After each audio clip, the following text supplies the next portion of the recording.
Now that my piece is within the frame, I'm ready to start working. You'll see here that everything is already pre-threaded and attached to one of these cute little clothespins.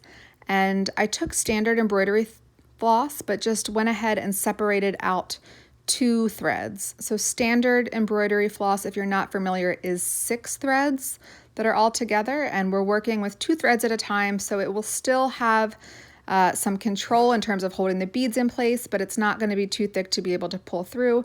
And we're going to go ahead and get started by doing the outline using these little tube glass blue beads. Okay, so if you're really concerned about what the back of your piece looks like, you're going to want to try and avoid having any of your knots really staying on the back. For me, I don't care because no one's really going to see it, but the way that you're going to do that is just go down a little bit into the piece and just go ahead and pull the strand through.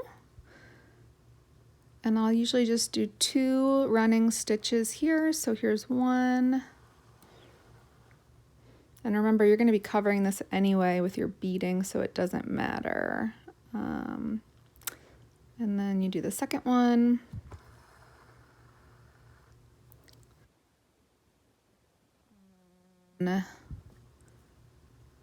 To secure it in place, you would go ahead and just stitch across these 2 before going ahead and cutting that knot in the back. You're only doing this part if you're really concerned with keeping the back of your piece clean, which I already said I don't really care that much about. And then what you would do is you would just flip it over and you would be able to trim this knot off that's right here. See this knot?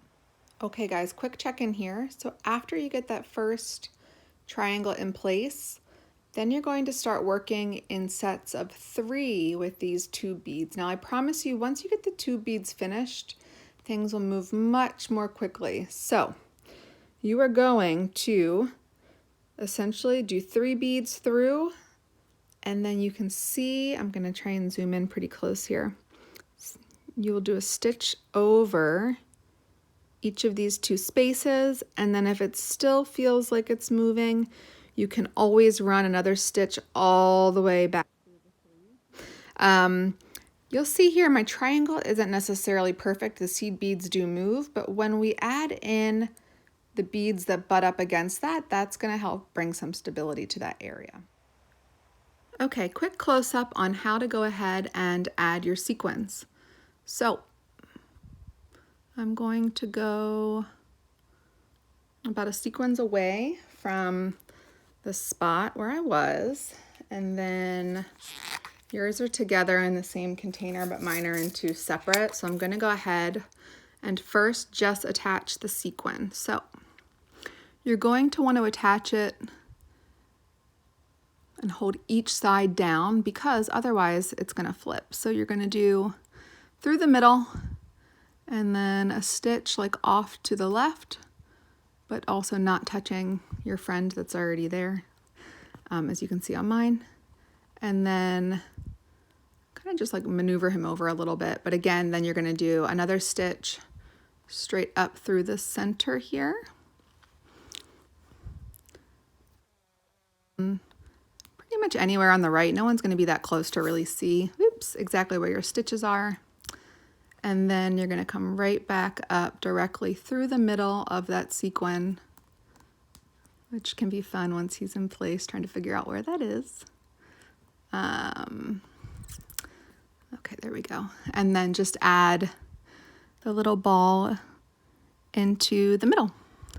So just go up, and then I basically go right back down through that same hole to secure the sequin in place. And you're going to go around and add your sequins, and again you can push it kind of into place as you need just to make sure it stays in the right spot, but you're going to go ahead and add your sequins all the way around, both in this section of course and then right here on the inside, and you do remember have extras of everything in case you need them. I'm just going to do the inside first, which is going to be the pearls and then also these like iridescent blue beads, and then I will go ahead and finish off a pearl on each tip, as well as the iridescent blue beads that are run through the middle of 2 lines of these teeny tiny iridescent white seed beads. Is my finished piece. Yours should definitely look somewhat similar to this. Isn't it beautiful?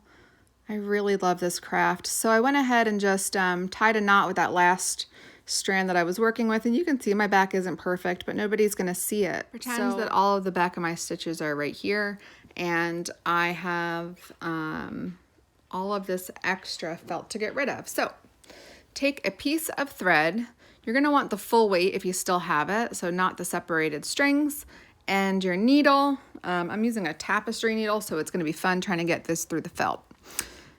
Up here is the top of where my hoop is. So I'm gonna start down here, and I'm gonna go, I don't know, I guess maybe like about a 1/2 inch to 1 inch out from where, maybe a 1/2 inch from the hoop. And I am actually gonna leave a tail at the bottom. So I'm gonna pull a bit out. And I'm just going to do a really loose running stitch all the way around the piece here. So I'm kind of trying to take a little bit of a shortcut and get it done a little faster. Oops, I'm moving so you can see it. But again, just like a really loose running stitch, trying to stay consistent in terms of how far out I am from the frame, all the way around. So you can see I did the running stitch all the way around pretty loosely, and I still have my 2 tails here at the bottom. So I'm gonna go ahead now and just really gently, with even pressure, I'm gonna push up so you can see, just start pulling on these tails, and you'll see that the top of my piece basically starts to come in.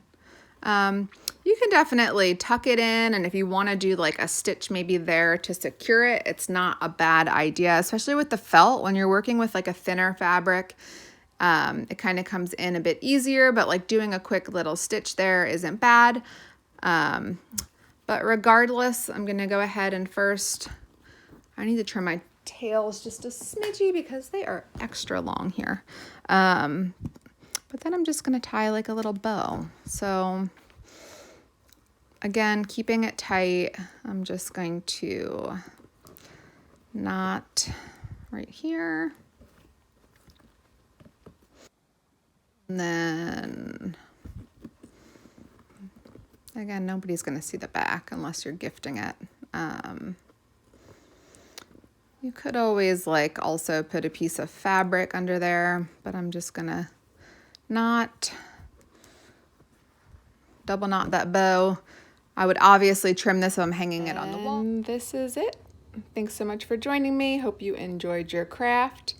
And I hope we get to see each other soon for a virtual craft night. So be sure to check out my website at virtualcraftnights.com. Take care, everybody, and stay safe.